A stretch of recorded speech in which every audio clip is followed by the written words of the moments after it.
Monsieur Kodoga, 2020 est un rendez-vous pour le peuple togolais, pour l'alternance.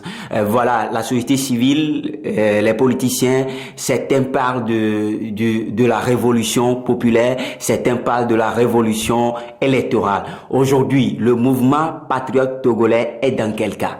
Au niveau du mouvement patriote togolais, nous nous battons pour une réelle démocratie dans notre pays. Parce que nous sommes convaincus que lorsqu'il y aura la vraie démocratie avec alternance à la clé, il y aura un changement d'idées, de programme à la tête de l'État, ce qui va permettre aux Togolais de vivre mieux. Alors, la démocratie a pour aspect important, sinon essentiel, les élections. On ne peut pas parler de démocratie sans élections. Alors, nous ne sommes pas contre les élections. Mais, il est important de relever le fait que si nous voulons construire une vraie démocratie, nous devons opter pour des élections crédibles et transparentes. Alors c'est tout ce que nous souhaitons pour le Togo. Mais avoir la manière dont les élections à venir sont organisées, on se pose des questions. Est-ce que les résultats seront vraiment transparents? Est-ce que les uns et les autres seront d'accord sur le score qui leur sera réservé au soir d'abord du premier tour et après du deuxième tour et de l'éventuel deuxième tour? Ce sont des questions que nous nous posons. Les choses ne se déroulent pas bien, il faut le dire. Quand on considère la feuille de route que la CEDEAO avait confiée au Togo, les choses devraient normalement se dérouler de façon consensuelle. C'est-à-dire que l'opposition aussi doit participer au débat, doit prendre part aux activités de la CENI, etc., pour pouvoir permettre au Togo de connaître des élections apaisées, transparentes et acceptées par tous. Mais ce n'est pas le cas. Il y a le parti au pouvoir, accompagné de quelques partis satellites qui organisent les élections, et les autres sont en train de crier. Et alors, nous craignons des lendemains meilleurs, mais nous ne souhaitons pas ça pour le Togo. Alors, en tant que mouvement de la société civile, je le disais, nous sommes pour des élections transparentes. Nous sommes pour des élections transparentes qui seraient acceptées par tous. Et on a vraiment travaillé pour que les élections à venir soient transparentes. Nous avions demandé aux populations de s'inscrire massivement sur les listes électorales, à jouer le rôle de veille au moment des élections, à être là pour sécuriser leur vote, à être aux aguets lors de la transmission des résultats aussi par exemple, et voilà, c'est-à-dire à défendre leur vote. Nous avions fait cette sensibilisation, mais au moment de la révision des listes électorales, tous les Togolais n'ont pas pu s'inscrire. Les Togolais qui ne l'avaient pas fait avant, tout le monde n'a pas eu la chance de le faire. Et les machines fonctionnaient vraiment d'une manière lente. Il y avait de longues files d'attente, mais quelques personnes seulement ont pu s'inscrire. Et c'est quelque chose qui nous fait mal, ce n'est pas ce que nous souhaitons pour le Togo. Et sur les élections à venir, nous sommes perplexes. Nous souhaitons des élections, mais des élections transparentes pour le Togo.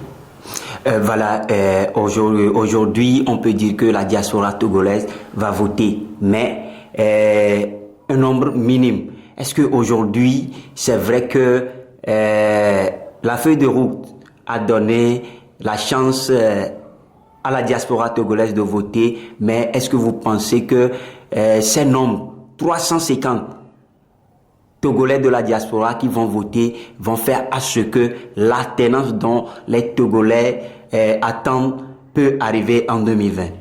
Pour être plus précis, il y a eu 348 Togolais qui ont été enregistrés dans toute la diaspora, que ce soit en Afrique, en Europe ou aux États-Unis, comme Togolais vivant à l'extérieur ayant droit de vote ou qui voteront en 2020. C'est vraiment ahurissant. Et il y a des millions de Togolais qui vivent à l'extérieur du pays. Mais que la CENI nous présente ce nombre de 348 comme les Togolais qui peuvent exercer leur droit de vote en 2020. Vous ne pensez pas que c'est les conditions posées qui a fait restreindre ces nombres? Oui, mais pourquoi poser des conditions si compliquées?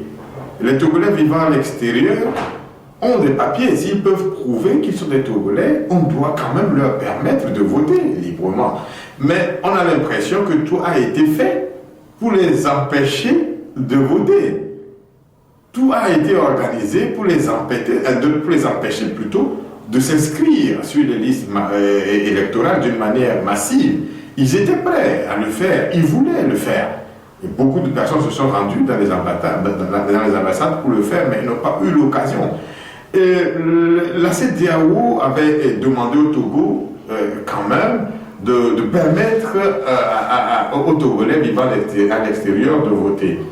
Mais le gouvernement a accepté et il a fait un semblant de recensement des Togolais vivant à l'étranger. C'est pour peut-être dire à CEDEAO que voilà, nous avions fait ce que vous nous avez demandé, mais au fond, là, il y a une volonté manifeste d'empêcher ces Togolais. Mais à quel dessein? Je ne sais pas.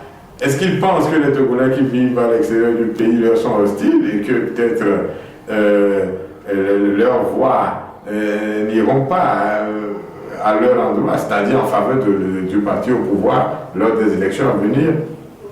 En tout cas, nous sommes en train de penser cela au niveau de notre mouvement. Parce que notre mouvement, le mouvement patriote togolais, existe également aux États-Unis. Et donc, il y a des Togolais qui vivent dans cette diaspora états-unienne qui contribuent énormément pour le développement de ce pays. Ils sont des milliers que nous connaissons, mais aujourd'hui ils n'ont pas le droit de vote, alors qu'ils envoient beaucoup de choses au pays, pour leur famille et pour leurs proches. Hein? Les Togolais vivant à l'extérieur contribuent d'une manière importante pour le développement de ce pays. Et tout le monde le sait. Il y a beaucoup de familles qui vivent uniquement grâce à l'aide de leurs frères, de leurs soeurs, de leurs cousins, qui vivent dans la diaspora. Et donc, il faut quand même permettre à ces gens qui contribuent au développement du pays de s'exprimer au moment des élections. C'est une copie qu'il faut revoir. Oui, le gouvernement doit revoir cette copie et considérer que ce qui a été fait ressemble à quelque chose de ridicule, qu'il faut rapidement corriger, et sinon ça ne donne pas une bonne image sur le Togo. Voilà, Monsieur Kodjoga, pensez-vous que l'alternance que les Togolais attendent vivement doit arriver en 2020? En tout cas, 2020, c'est encore une occasion pour le peuple togolais d'obtenir cette alternance qu'il souhaite. Et donc, c'est un travail de tous les Togolais. Tous ceux qui souhaitent ce changement doivent lutter pour cette alternance. Et il ne m'appartient pas de dire, au vu au su de tout ce qui se passe aujourd'hui, si l'alternance aura lieu ou pas. Mais 2020, c'est demain, mais nous avons encore quelques jours, quelques mois, quelques petits mois devant nous. Volonté d'amour pour la nation, en permettant à ce Togo aussi de connaître cette alternance. Parce que quoi que nous disions, ils sont aujourd'hui au pouvoir. Ils doivent aussi quand même accepter le principe de l'alternance. Ils doivent l'accepter et savoir que c'est pour le bien de la nation. Nous souhaitons pour le Togo un ancien président. Nous n'en avons pas. Nous souhaitons que le président de la République rentre dans l'histoire par la grande porte. Les Togolais lui seront reconnaissants comme étant le président, le Togolais par qui la vraie démocratie est arrivée au Togo. Et le Togo nous appartient tous. Ça leur appartient aussi, mais ça nous appartient aussi. Il y a d'autres Togolais capables de relever le défi du développement, le défi du changement. Il faut quand même leur donner cette opportunité-là. Alors, les Togolais ne doivent pas perdre espoir. Chacun doit savoir qu'il a un rôle à jouer. Le Togo nous appartient tous. Il ne faut pas penser que c'est aux autres de faire le miracle. Chacun doit se dire que j'ai un rôle à jouer et c'est ensemble que nous pourrions obtenir ce changement en 2020. C'est encore possible, c'est ce que nous pensons au sein de notre mouvement.